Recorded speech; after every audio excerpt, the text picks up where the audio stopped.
फकीरा दादा पेड़ की छाया में आराम कर रहे थे और सोच रहे थे कि आज बड़े बाबूजी क्यों नहीं आए, कहीं गाड़ी में पंचर तो नहीं हो गया।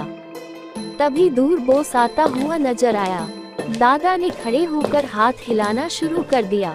बोस भी आ गया और बोला, दादाजी आज शेर की कहानी सुनाना। दादा ने पूछा, सुनील नहीं आया क्या? बोस ने कहा, नहीं वो अब बदल गया है।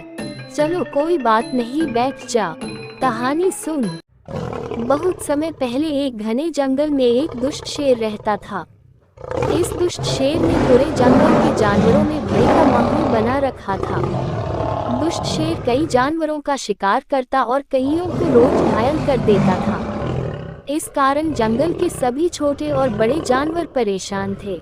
जंगल के सभी जानवरों ने इस समस्या से मुक्त होने के लिए एक मीटिंग आयोजित की।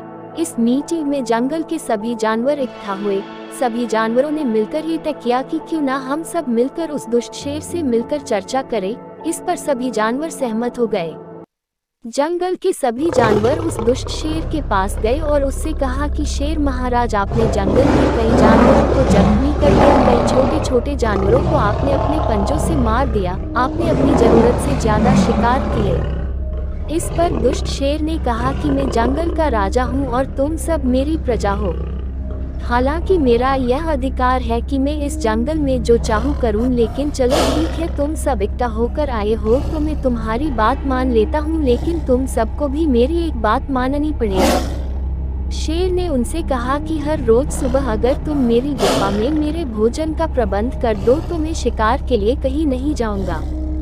जंगल के सभी जानवरों के पास दुष्ट शेर की बात मानने के अलावा कोई चारा नहीं था, इसलिए उन्होंने शेर की बात मान ली।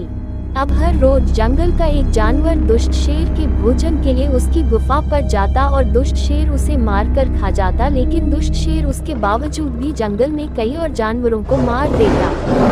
जंगल के जानवर शेर का कुछ नहीं बिगाड़ सकते थे और उनके पास शेर से बचने का कोई रास्ता भी नहीं था। दुष्ट शेर का जंगल में आंत तक बढ़ता ही जा रहा था। अब शेर को भोजन देने की बारी हिरण की थी। हिरण बहुत चालाक थी।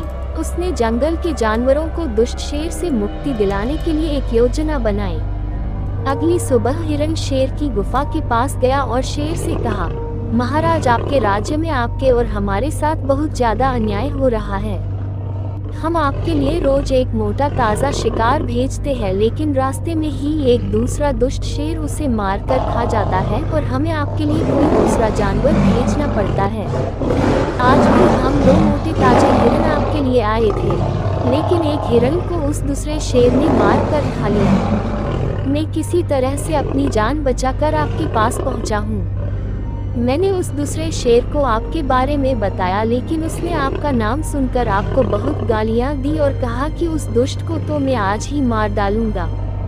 ये सुनते ही दुष्ट शेर को बहुत गुस्सा आ गया और उसने हिरण को कहा कि कन्हा है वो दुष्ट शेर, मुझे उस तक ले चल।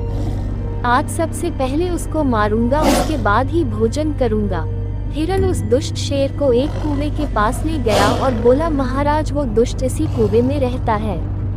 शेर ने आव देखा न ताव देखा और कुएं में छलांग लगा दी। कुआं बहुत गहरा था और पानी से भरा था, इस कारण दुष्ट शेर कुएं के पानी में डूबकर मर गया। हिरण की बुद्धिमानी से सारे जंगल के जानवरों को दुष्ट शेर के आंतक से मुक्ति मिल चुकी थी। अब जंगल के सभी जानवर खुशी खुशी रहने लगे। तो कैसी लगी कहानी? फैंटास्टिक, ये तो बहुत अच्छी कहानी लगी। अगर ऐसी कहानी रोज सुनाओगे तो मैं रोज आऊँगा लीची खाने, मतलब आपसे मिलने रोज आऊँगा। दादाजी ने खिल्ली हिलाते हुए कहा, अब तो निकल ले, बड़े बाबूजी का आने का समय हो गया है। कल मैं तुझे अपना इन्वेंशन दिखाऊंगा, एक बहुत अच्छी चीज़ बनाई, ठीक है?